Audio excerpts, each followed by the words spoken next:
Om Saravana Baba. Hello, hi. Yeah, happy morning to all my brothers and sisters of second year CSC students. This is your last class in Unit 4.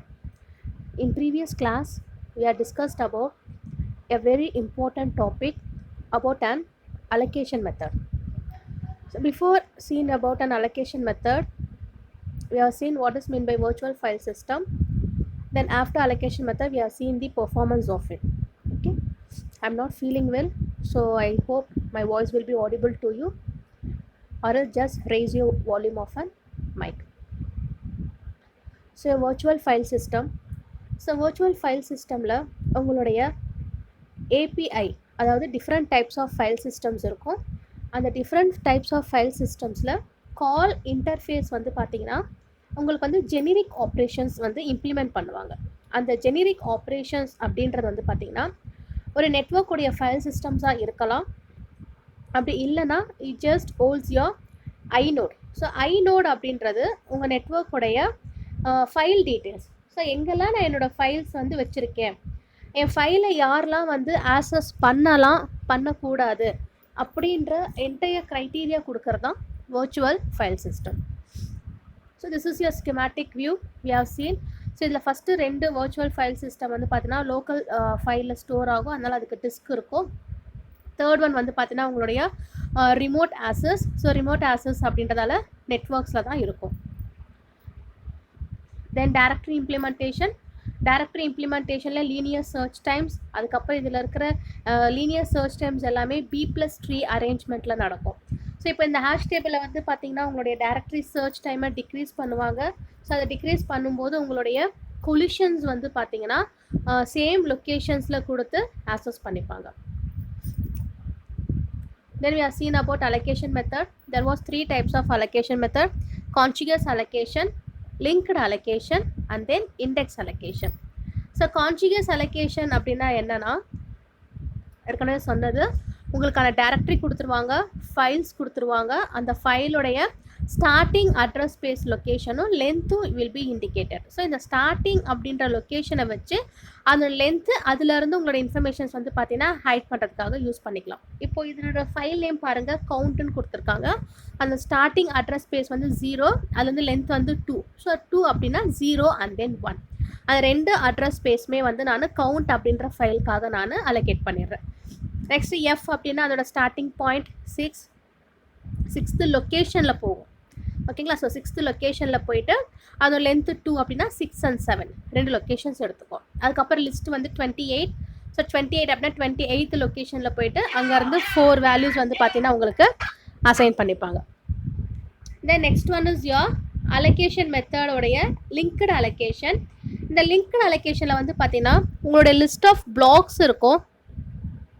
அந்த பிளாக்ஸ்க்கு ஏற்ற மாதிரி உங்களோட informations எல்லாமே வந்து பார்த்தீங்கன்னா use பண்ணிப்பாங்க. So இப்போ இதில் வந்து ஃபைல் அலோகேஷன் டேபிள் அப்படின்றது ரொம்ப இம்பார்ட்டன்ட். ஸோ இதோட வேரியேஷன்ஸ் எல்லாமே நம்ம வால்யூம் பிகின் பண்ணும்போதே கொடுத்துடணும். ஸோ அப்போ வந்து உங்களோட பிளாக் நம்பர் வந்து பார்த்தீங்கன்னா இண்டெக்ஸிங்கில் கொடுத்துருவாங்க. ஸோ அப்போ அது இண்டெக்ஸிங்கில் கொடுக்கும்போது அதை ஃபாஸ்ட்டாக ஆக்சஸ் பண்ணி உங்களோட டிஸ்கை வந்து கேட்சபிளில் வந்து வியூ பண்ணலாம். ஸோ அதை தான் இங்கே கொடுத்துருந்தாங்க. So see this linked allocation. உங்களோட ஸ்டார்டிங் பாயிண்ட் இருக்கும், you have a ending point. So அதுக்கு நடுவில் நீங்கள் எந்த அட்ரஸ் ஸ்பேஸை வேணாலும் விசிட் பண்ணலாம். விசிட் பண்ணிவிட்டு லாஸ்ட்டாக you have to reach your end point. So அதுதான் உங்களுடைய டார்கெட். ஸோ ஸ்டார்டிங் பாயிண்ட்லேருந்து you have to reach your target. So அந்த டார்கெட் ரீச் பண்ணும்போது உங்களுக்கு எத்தனை வியூஸ் வேணுமோ அத்தனை வியூஸ் நீங்கள் வந்து விசிபிள் பண்ணிக்கலாம். தென் நெக்ஸ்ட் இதனுடைய file allocation table. Then index. So இண்டெக்ஸில் வந்து நம்ம சொன்ன மாதிரி தான் புக்ஸோட இண்டெக்ஸ் பேஜ் எப்படி இருக்கும். ஒரு கண்டென்ட் கொடுத்துட்டாங்கன்னா அந்த கண்டென்ட்லேருந்து அதுக்கு தேவையான பேஜஸ் என்னெல்லாம் கொடுத்துருக்காங்களோ அது எல்லா பேஜஸுமே அதோட இண்டெக்ஸ்லேருந்து விசிட் பண்ணுறதுக்கு யூஸ் பண்ணுறாங்க. So these are all the continuations we have been discussed in early classes itself. So I just don't want to waste our time. So I'm going for the next topic. Then next you have seen about an performance. So performanceல உங்களோட access type வந்து பார்த்தீங்கன்னா 2 index block இருக்கும். அந்த 2 index blockல உங்களோட datas எங்கெல்லாம் இருக்கோ அந்த டேட்டாலாம் read பண்ணி கிளஸ்டரிங்க்கு வந்து பார்த்தீங்கன்னா யூஸ் பண்ணிப்பாங்க. Then your next topic is about an free space management. ஓகேவா? இப்போ இந்த ஃப்ரீ ஸ்பேஸ் மேனேஜ்மெண்ட் பற்றி பார்க்கலாம். ஃப்ரீ ஸ்பேஸ் மேனேஜ்மெண்ட் அப்படின்றது என்னன்னா, இப்போ உங்ககிட்ட நிறைய ஃபைல்ஸ் இருக்குது. அந்த ஃபைல்ஸில் அவைலபிளான பிளாக்ஸ் இருக்குது. ஸோ உங்களோட அவைலபிளான பிளாக்ஸ் அண்ட் தென் கிளஸ்டர்ஸ் எல்லாமே வந்து உங்கள் ஃப்ரீ ஸ்பேஸ் லிஸ்ட்டுக்குள்ளே இருக்கா அப்படின்றத க்ராஸ் செக் பண்ணும். Suppose if the blocks which was under your cluster, all the blocks has to be viewed and then monitored by your bit vector. So bit vector அப்படின்றது உங்களுடைய n number of blocks assign பண்ணிக்கும், எத்தனை பிளாக்ஸ்னா bit வெக்டாரில் இருக்கும். So அந்த bit vector வந்து பார்த்தீங்கன்னா உங்கள் free space மேனேஜ்மெண்ட்டில் இருக்கிற அந்த பிளாக்ஸ் எதெல்லாம் ஃப்ரீயாக இருக்கோ அதை மானிட்டர் பண்ணி யாருக்கு ஸ்பேஸ் அவைலபிள் தேவைப்படுதோ அவங்களுக்கு அந்த ஸ்பேஸை வந்து அலோகேட் பண்ணுவாங்க. ஓகேவா? ஃபார் எக்ஸாம்பிள் இப்போ நம்ம காலேஜில் எக்ஸாம் செல் இருக்காங்க. ஸோ எக்ஸாம் செல் நம்ம எக்ஸாம் எழுத போகிறோம் அப்படின்னா உங்களுக்கான ரூம் அலாட்மெண்ட் கொடுக்குறாங்க. So how they are forming the room allotment? For forming the room allotment they have some of a procedure. உங்களோட ரிஜிஸ்டர் நம்பர் இந்த ஆர்டரில் தான் ஸ்டார்ட் ஆகணும். ஸோ இந்த ஆர்டர் ஜிக்ஸாக்டில் தான் வரணும். ஸோ இப்படி கம்ப்ளீட் பண்ணணும். ஒரு கிளாஸில் இவ்வளோ ஸ்டூடெண்ட்ஸ் தான் எழுதணும். சப்போஸ் இஃப் யார் நீட் அப்படின்னா நீங்கள் டைஸ் மேலேயும் ஒரு 2 பெஞ்சஸ் எக்ஸஸாக போட்டுக்கலாம். ஸோ மேக்ஸிமம் ஒரு கிளாஸ் ரூமில் 25லேருந்து 27 கேண்டிடேட்ஸ் தான் எக்ஸாம் எழுதணும். ஸோ அவங்களுக்குன்னு ஒரு ஃபார்மேட் இருக்குது. ஸோ அந்த ஃபார்மேட்டு பேஸ் பண்ணி அவங்க என்ன பண்ணுறாங்க, they are allocating the space. அந்த எக்ஸாம் செல்லோட ஒர்க்ஸ் எப்படி ஒரு அலோகேட்டிங் பண்ணுறாங்களோ அதுதான் பிட் வெக்டார் அப்படின்னு நம்ம ஓஎஸ்ல ஃப்ரீ ஸ்பேஸ் மேனேஜ்மெண்ட்டில் சொல்கிறோம். ஸோ இங்கே என்ன ஆகும் அப்படின்னா, so your free space manager will monitor so wherever the space is available to whom I can occupy that available space. இப்போ வந்து எக்ஸாம் டியூட்டி நாங்கள் பார்க்க வரோம் அப்படின்னா ஸோ எங்களுக்கு வந்து சொல்லுவாங்க, ஸோ நீங்கள் போய் இந்த ஹாலில் எக்ஸாம் டியூட்டி பாருங்கள். ஸோ நாங்கள் அந்த ஹாலுக்கு போகும்போது எங்களுக்கு ஒரு சில க்ரைட்டீரியா இருக்குது, ஒரு சில ரூல்ஸ் இருக்கா. ஸோ அந்த கிளாஸில் என்னோடய ஸ்டூடெண்ட்ஸ் இருக்கக்கூடாது, என்னோடய சப்ஜெக்ட்ஸ் இருக்கக்கூடாது, அது மாதிரி நிறைய க்ரைட்டீரியாஸ் இருக்குது. அந்த க்ரைட்டீரியா பேஸ் பண்ணிட்டு எக்ஸாம்ஸ் எல்லாம் எங்களுக்கு வந்து ஹால் அலாட்மெண்ட் கொடுப்பாங்க. ஸோ அதுவும் பிட் வெக்டாரோட ஒர்க் தான். So what they are doing, they are just assigning the job to our staff members based on the criteria, இல்லை ஒரு கரிக்குலம்க்கு ஏற்ற மாதிரி டிசைன் பண்ணுறாங்க. சப்போஸ் இப்போ அவங்க எங்களுக்கு டிசைன் பண்ணும்போது இப்போ என்ன ஒரு கிளாஸில் வந்து ஹால் டியூட்டி பாருங்கன்றாங்க. At the same time I'm having a class for first year. ஏன்னா இப்போ exam second year, third year, final year அப்படின்னும் போது எனக்கு ஃபர்ஸ்ட் இயர் கிளாஸ் இருக்குது. ஸோ ஐ காண்ட் ஸ்வாப், என்னால் அந்த இடத்துல ஸ்வாப் பண்ண முடியாது. நான் கம்பல்சரி சிலபஸ் முடிக்கணும், நான் அந்த கிளாஸுக்கு போகணும் அப்படின்ற ஒரு query எனக்கு இருக்கும். அந்த query நான் என்ன பண்ணுறேன், எக்ஸாம் செல்லில் ரைஸ் பண்ணுவேன். அதாவது பிட் வெக்டார் கிட்ட நான் ரைஸ் பண்ணுறேன். அப்போ அந்த பிட் வெக்டார் என்ன பண்ணும் அப்படின்னா என்னோட query அக்செப்ட் பண்ணிக்கிட்டு எனக்கான ஆல்டர்னேட், ஸோ யாரை நான் ஸ்வாப் பண்ணலாம். ஸோ அந்த இடத்துல அந்த பிளாக்கு 1 and 0 இருக்கு இல்லையா. ஸோ 1 அப்படின்னா அந்த பிளாக் வந்து ஃப்ரீயாக இருக்குன்னு அர்த்தம். 0 அப்படின்னா அந்த பிளாக் வந்து ஆக்குபைடாக இருக்குது. ஸோ இப்போ அந்த பிளாக் ஃப்ரீயாக இருக்கிறவங்கள தான் என்ன பண்ணணும், நான் அந்த கிளாஸில் நான் வந்து பார்த்தீங்கன்னா எக்ஸாம் டியூட்டிக்கு போட முடியும். ஸோ அப்போ அதை போடும்போது அவங்க என்ன செக் பண்ணுவாங்க, பெஸ்ட்டு வே எப்படி செக் பண்ணலாம், எந்த ஃபேக்கல்ட்டிக்கு வந்துட்டு கூப்பிட்டா டிஸ்டர்பன்ஸ் ஆகாமல் இருப்பாங்க. Any idea? Very good. So யார் அப்படின்னா ஃபஸ்ட் இயர் கிளாஸுக்கு போகாத ஃபேக்கல்ட்டி. ஸோ ஃபர்ஸ்ட் இயருக்கு போகாத ஃபேக்கல்ட்டியை நம்ம கூப்பிட்டோம்னா என்ன ஆகும், எந்த ஒரு இஷ்யூவும் ஆகாது. ஏன்னா second year, third year, final இயருக்கு எக்ஸாம்.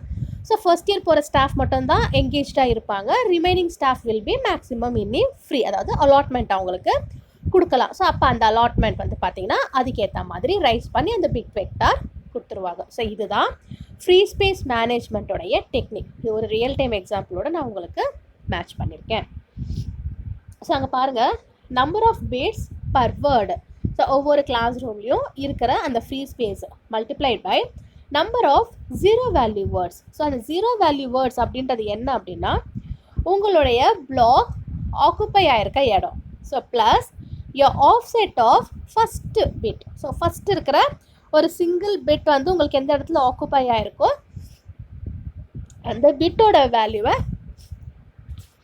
அசைன் பண்ணிக்கிறது. ஸோ அதுதான் CPU will have a many instructions and that instructions will return your offset value. ஓகேவா? ஸோ நெக்ஸ்ட் வந்து பார்த்தீங்கன்னா உங்களோட bit map will requires the extra space require ஆகும். அப்போ எங்கிட்ட ஒரு பிளாக் சைஸ் 4 KB இருக்குது அப்படின்னா that will be calculated as 2 power 12 bytes. அப்போ டிஸ்கோட சைஸ் வந்து 2 power 40 bytes. கிளஸ்டர் வந்து பார்த்தீங்கன்னா 64 MB ஆஃப் மெமரி. இந்த கிளஸ்டர் அப்படின்னா நம்ம கிளாஸ் ரூமாக எடுத்துக்கலாம். ஸோ கிளாஸ் ரூமில் நான் எவ்வளோ கேண்டிடேட்ஸ் மேக்ஸிமம் அலாட் பண்ணலாம்னு சொன்னேன், 27. ஸோ நாங்கள் எப்பவுமே 25 தான் போடுவோம். சப்போஸ் முடியல அப்படின்ற பட்சத்தில் we can allow 27 also. So அதுதான் இங்கே 64 MB ஆஃப் மெமரி. ஸோ அந்த அளவுக்கு தான் ஃப்ரீ ஸ்பேஸ் இருக்கும். அந்த அளவுக்கு மட்டும்தான் I can occupy the candidates. Excuse me. Then உங்களோட ஃப்ரீ லிஸ்ட் வந்து பார்த்தீங்கன்னா ஒரு கான்டிகியூஸ் ஸ்பேஸை ஈஸியாக அசைன் பண்ணாது.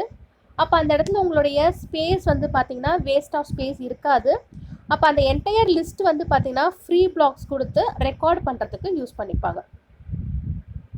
So what are the things I need to protect அப்படின்னா, first I need to point your free list. So free list எங்கே இருக்குன்னு பார்க்கணும். அதுக்கப்புறம் பிட் வெக்டார் வந்து பிட் மேப்பிங் பண்ணுவாங்க. ஸோ பிட் மேப்பிங் அப்படின்றது எந்தெந்த ஃபேக்கல்ட்டி எந்தெந்த கிளாஸ் ரூமில் வந்து அலாட், இப்போ எக்ஸ்டர்னல்ஸ் வருவாங்க, இன்டர்னல்ஸ் இருக்காங்க அப்படின்னா நம்ம காலேஜ் ஃபேக்கல்ட்டி எந்த ரூமில் போடலாம், ஸோ வெளியிலேருந்து வர ஃபேக்கல்ட்டிஸ் எந்த ரூமில் போடலாம், அதுதான் பிட் மேப்பிங். அந்த பிட் மேப்பிங் யார் பண்ணுறது? பிட் வெக்டார், அதாவது எக்ஸாம்ஸ் எல்லாம் தான் பண்ணுறாங்க இல்லையா. ஸோ அது மாதிரி க்ராஸாக நீங்கள் ஞாபகம் வச்சுக்கோங்க. So bit vector will bitmap the location of a concerned person to the hall. அதுதான் இந்த ஃப்ரீ ஸ்பேஸ் மேனேஜ்மெண்ட்டில் எந்த இடத்துல பிளாக்ஸ் ஆக்குபைடாக இருக்கும், எங்கே ஃப்ரீயாக இருக்கும், அதுக்கேற்ற மாதிரி அசைன் பண்ணுறது. ஸோ அது வந்து டிஸ்கில் இருக்கணும். அதோட மெமரி வந்து பார்த்தீங்கன்னா ஒரு காப்பியில் இருந்து அந்த பிளாக் வந்து பார்த்தீங்கன்னா will have some of a situations. So அது வந்து பார்த்தீங்கன்னா ஸோ இப்போ bit of I is equal to 1 அப்படின்னா உங்களோட மெமரியில் இருக்குது. Bit of I is equal to 0 அப்படின்னா டிஸ்கில் இருக்குது. ஸோ அப்போ இதோட சொல்யூஷன்ஸ் வரும்போது we have to set that bit of I is equal to 1 in the disk. அப்போ நீங்கள் என்ன பண்ணுங்கள், அந்த பிட்டை 1 அப்படின்னு டிஸ்கில் ப்ளே பண்ணுங்கள். அதுக்கப்புறம் நீங்கள் அந்த பிளாக்கை allocate பண்ணணும். தென் you have to set that bit is equal to 1 in the memory. So 1 அப்படின்னா அந்த மெமரியில் that free space will be occupied by the some other person. So இதுதான் உங்களுடைய linked free space list on the disk. So first பாருங்கள், ஒரு free space list இருக்குது 2 அப்படின்ற pointer. then it move on to 3, 4, 5, 8. அதாவது நம்ம இண்டெக்ஸிங் கொடுக்குறோம். எங்கெல்லாம் என்னோட ஃப்ரீ ஸ்பேஸ் இருக்கோ அதுக்கெல்லாம் நான் பாயிண்ட் அவுட் கொடுத்துட்டு நெக்ஸ்ட் சொல்லிட்டு நான் பாயிண்டரை மூவ் பண்ணுறது. ஸோ இதோட குரூப்பிங் வந்து குரூப் சைஸ் வந்து பார்த்தீங்கன்னா n பிளாக் வரைக்கும் குரூப் சைஸ் எடுத்துக்கலாம். ஸோ அப்போ அதனோட அட்ரஸ் வந்து பார்த்தீங்கன்னா n-1 ஃப்ரீ பிளாக்ஸ். ஸோ இப்போ இதில் வந்து ஃபஸ்ட்டு ஃப்ரீ பிளாக் வந்து பார்த்தீங்கன்னா பாயிண்டரை நெக்ஸ்ட்டு பிளாக்கு மூவ் பண்ணும். ஸோ அது மூவ் பண்ணும்போது அதோட கவுண்டிங் வந்து பார்த்தீங்கன்னா it just keeps the address of first free block. உங்கள் ஃப்ரீ பிளாக்ல ஃபஸ்ட்டு என்ன இருக்கோ அதோட அட்ரஸ் அதை வாங்கிட்டு அதோட கவுண்ட் வந்து பார்த்தீங்கன்னா ஃப்ரீ பிளாக்ஸ்க்கு ஏற்ற மாதிரி ரைஸ் பண்ணுறாங்க. ஸோ இதுதான் free space management. You have a space map. So space map வந்து பார்த்தீங்கன்னா NFS ZFS 0 ஃபைல் சிஸ்டம் அதுக்கேற்ற மாதிரி யூஸ் பண்ணிப்பாங்க. இதில் வந்து you have a meta slab.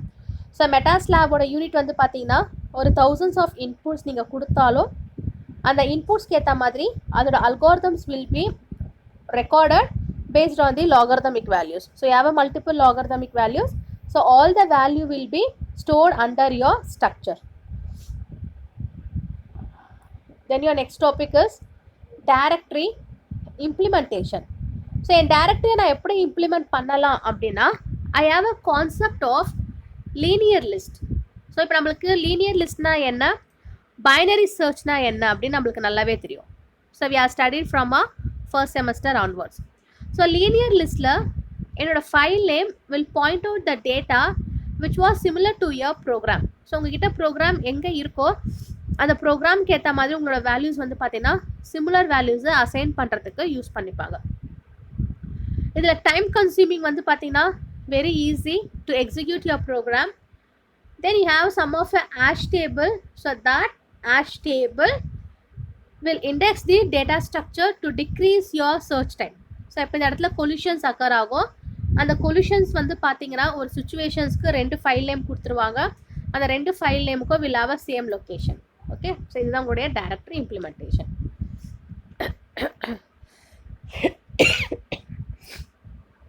Then your next topic is efficiency and performance. So efficiency அப்படின்றது ஒரு disk allocation, அதோட டைரக்டரி அல்காரிதம்ஸ். இதில் வந்து உங்களோட ஃபைல்ஸ் வந்து பார்த்தீங்கன்னா எந்த இடத்துல டைரக்டரியோட என்ட்ரி இருக்கோ அந்த டைரக்டரி என்ட்ரிக்கு ஏற்ற மாதிரி வேல்யூஸை வாங்கிக்கும். இதில் வந்து ப்ரீ அலோகேஷன்ஸ் இருக்குது. ஸோ அந்த ப்ரீ அலோகேஷன்ஸ் அப்படின்னும் போது உங்களோட அலோகேட்டட் மெட்டாடேட்டா ஸ்ட்ரக்சர்ஸ் எல்லாமே வந்து அசைன் பண்ணியிருப்பாங்க. இதில் ஒரு ஃபிக்ஸ்டு சைஸ் கிடையாது. ஏன்னா உங்களோட வேரியபிள் ஆஃப் சைஸ் வந்து பார்த்தீங்கன்னா அந்த டேட்டா ஸ்ட்ரக்சர்ஸ்க்கு ஏற்ற மாதிரி அசைன் பண்ணியிருப்பாங்க. ஸோ இப்போ இதோட பெர்ஃபார்மன்ஸ் அப்படின்னு பார்த்தீங்கன்னா you have a buffer cache, synchronous and then asynchronous. Buffer cacheல you have a separate main memory. In synchronous you have a app which was needed by your operating system. So synchronousல buffering நடக்காது. asynchronous அப்படின்னு வரும்போது you have a more common buffer table which is used to foster your sequential access. Then your next topic is about an page cache. So page catch என்ன பண்ணும், உங்கள் பேஜஸை catch பண்ணும், உங்களோட blocks வந்து virtual memory டெக்னிக்ஸ்க்கு போட்ட மாதிரி. So இதில் memory mapping வந்து பார்த்தீங்கன்னா will take IO will take your page cache. So இப்போ இதோட ரொட்டீன் ஒர்க்ஸ் வந்து பார்த்தீங்கன்னா ஃபைல் சிஸ்டமில் கொடுத்துட்டு பஃபருக்கு ஆக்சஸ் பண்ணுறாங்க.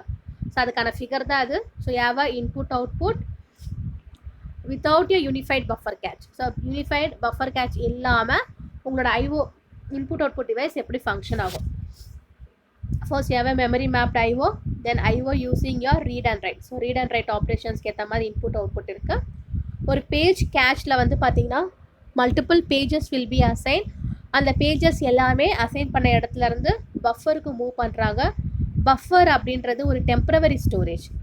ஸோ அந்த பஃபரில் நான் கொடுக்குற என்னோட கேட்ச் எல்லாமே வந்து காப்பிங்காக யூஸ் பண்ணுறாங்க. ஸோ காப்பிங் யூஸ் பண்ணிவிட்டு that copying data will be move on to your file systems. Okay, so this is the IO without your unified buffer cache.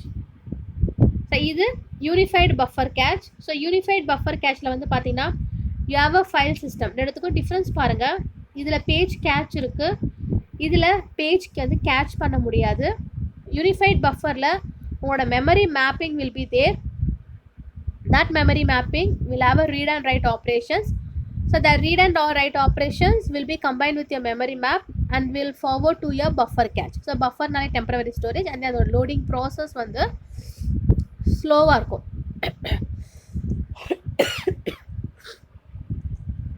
அந்த பஃபர் கேஷ்லேருந்து கம்ப்ளீட்டாக லோடாக இருக்கிற your message, your content will be forwarded to your file system.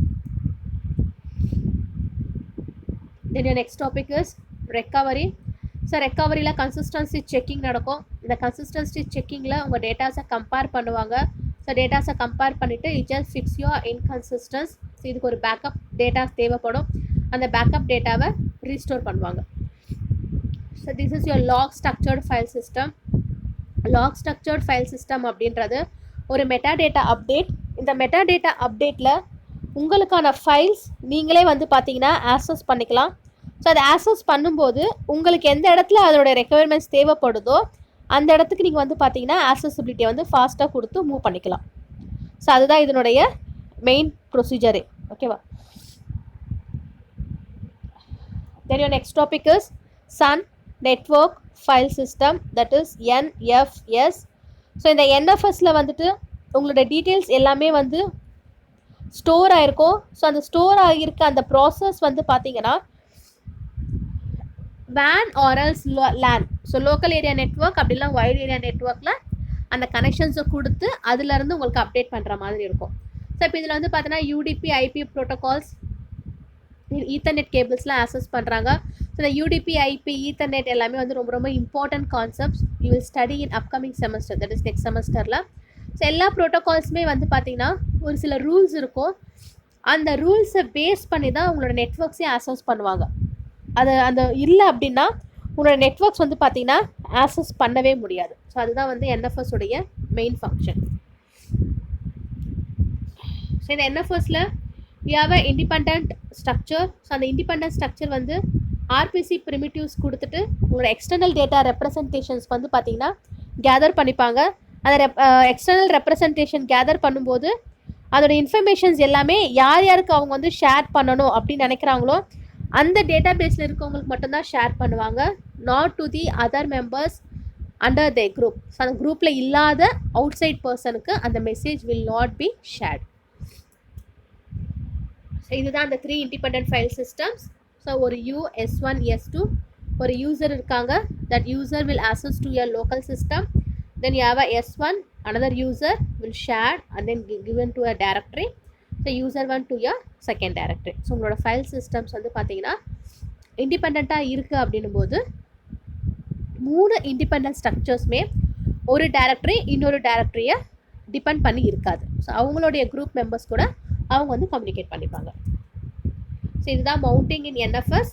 So ஒரு process இன்னொரு ப்ராசஸை depend பண்ணாமல் அவங்களோட works வந்து பார்த்தீங்கன்னா ஓவர்லேப் பண்ணிப்பாங்க. சப்போஸ் அவங்களுக்குள்ள அவங்க ஒர்க்ஸ் கம்ப்ளீட் பண்ண முடியல அப்படின்னா they will overlap with their team members and then will be communicate to one other networks.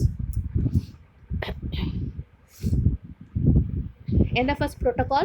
So protocol la you can search the file within a directory. Directory kulla ennalam files irukku adella search pannalam. Then you can read a set of directory.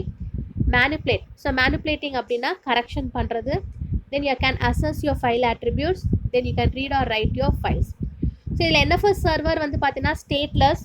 ஏன்னா இதோட arguments எல்லாமே வந்து உங்களுக்கு ரொம்ப எஃபிஷியண்ட்டாகவும் ஒரு stateful இன்ஃபர்மேஷன்ஸாகவும் கிளைண்ட்லேருந்து இன்ஃபர்மேஷன்ஸை catch பண்ணி சர்வருக்கு commit பண்ணுறதுக்காக யூஸ் பண்ணிப்பாங்க. ஸோ இதுதான் NFS உடைய main remote file operations. So அதுக்கப்புறம் இதில் வந்து பார்த்தீங்கன்னா 3 மேஜர்ஸ் இருக்குது. ஒன்று வந்து பார்த்தீங்கன்னா வர்ச்சுவல் ஃபைல் சிஸ்டம்ஸ், ஸோ அதுக்கப்புறம் வந்து உங்களுடைய யூனிக்ஸ் ஃபைல் சிஸ்டம், அதுக்கப்புறம் NFS உடைய சர்வீஸ் லேயர். இதுதான் அதனுடைய NFS உடைய architecture diagram. You have a client and server. So that client and server will be categorized to an other data. So இன்னொரு data எங்கே இருக்கோ அந்த இடத்துல வந்துட்டு கேட்டகரைஸ் பண்ணுவாங்க. ஸோ அதை கேட்டகரைஸ் பண்ணும்போது அவங்களோட இன்ஃபர்மேஷன்ஸ் என்னெல்லாம் இருக்கோ எல்லா இன்ஃபர்மேஷன்ஸுமே சிஸ்டம் கால் இன்டர்ஃபேஸ்க்கு கொடுத்து VFS இன்டர்ஃபேஸில் வந்து பார்த்திங்கன்னா இன்னொரு யூனிக்ஸ் ஃபைல் சிஸ்டம்ஸில் டேட்டாஸை ட்ரான்ஸ்ஃபர் பண்ணும்போது ஸோ அவங்கக்கிட்ட என்னெல்லாம் இன்ஃபர்மேஷன்ஸ் இருக்கோ எல்லா இன்ஃபர்மேஷன்ஸுமே க்ரியேட் பண்ணிவிட்டு உங்களோட யூனிக்ஸ் ஃபைல் சிஸ்டமை டிஸ்கில் ஸ்டோர் பண்ணுறாங்க. ஸோ இந்த இன்பிட்வீனில் NFS உடைய கிளைண்ட் அண்ட் சர்வருடைய கம்யூனிகேஷன் தான் வந்து எப்படி நடக்கும் அப்படின்றத பேஸ் பண்ணியிருக்கோம். So client and server communication நடக்கும்போது you have a RPC/XDR and that information will be gathered on to your networks. So networks வந்து பார்த்திங்கன்னா அந்த இன்ஃபர்மேஷன்ஸ் எல்லாமே வந்து கேதர் பண்ணி மூவ் பண்ணுறதுக்கு வந்து யூஸ் பண்ணிப்பாங்க. ஸோ இதுதான் அதனுடைய பாத் நேமோட translation. You have a vNode. So vNode அப்படின்றது உங்கள் வர்ச்சுவல் ஃபைல் சிஸ்டமுடைய நோட். ஸோ இதில் வந்து உங்களுடைய லுக்கப் வந்து பார்த்திங்கன்னா ஃபாஸ்டராக ஆக்சஸ் ஆகும். ஸோ ஃபாஸ்ட்டாக ஆக்ஸ் ஆகும்போது உங்களோட கேட்ச் மெமரியில் இருக்கிற இன்ஃபர்மேஷன்ஸ் எல்லாமே வந்து உங்களுக்கு எந்த இடத்துல ஹைட் பண்ணணுமோ அந்த இடத்துல ஹைட் பண்ணிவிட்டு எந்த இடத்துல உங்களுக்கு அந்த மெசேஜை ரிட்ரீவ் பண்ண முடியுமோ அந்த இடத்துல வந்து ரிட்ரீவ் பண்ணுறதுக்காக ரிமோட் டைரக்டரியில் எல்லா டேட்டாஸுமே வந்து ஸ்டோர் பண்ணியிருப்பாங்க. So this is your remote operations. So remote operations only one correspondence regular யூனிக்ஸ்க்கு தான் நடக்கும். ஸோ இந்த ரெகுலர் யூனிக்ஸ்க்கு இந்த கரஸ்பாண்டன்ஸ் மெமரி நடக்கும்போது இந்த ரிமோட் சர்வீஸ் வந்து பார்த்திங்கன்னா பேராடிகமில் கொடுப்பாங்க. ஸோ பேராடிகிராம் கொடுக்கும்போது if your file block is cached or else if your file is opened அப்படின்னா that kernel will check your process. அந்த kernel வந்து உங்களோட ப்ராசஸை செக் பண்ணி ரிமோட் சர்வருக்கு ஃபெச் பண்ணி வேலிடேட் பண்ணுவாங்க. இந்த வேலிடேட் நடக்கிறது தான் file attribute catch and then client will delay the write block.